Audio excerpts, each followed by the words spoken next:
Honorable Speaker, thank you for the opportunity to contribute to this report.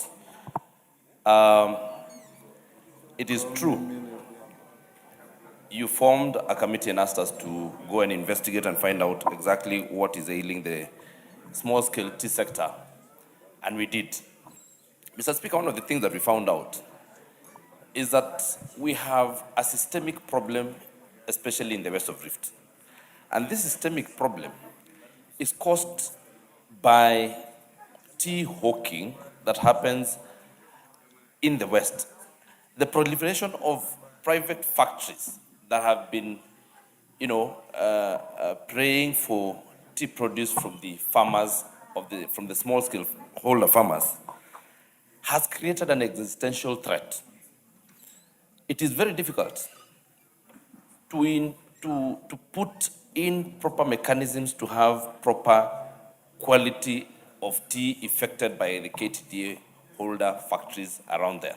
Reason being, Mr. Speaker, that we have 71 factories that are fighting for the same produce as the KTDA factories in that area.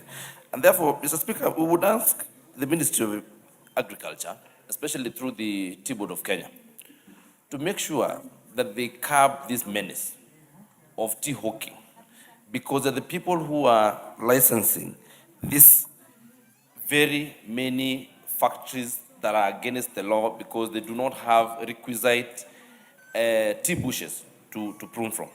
That said, Mr. Speaker, it is also imperative that we ask our farmers to make sure that they elect people who can take care of their produce, people who can take care of their monies. The allegations and the issues that we found out of people meeting just to have, sitting allowances and that, and there were serious allegations, would be curbed and would be cured by having relevant and right people in those positions.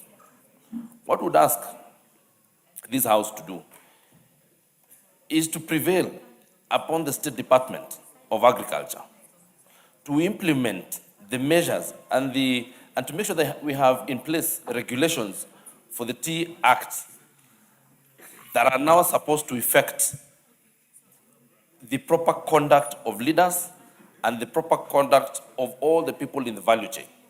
So, Mr. Speaker, I beg to support the report and say that the findings of the committee be implemented to the latter. Thank you very much, Mr. Speaker.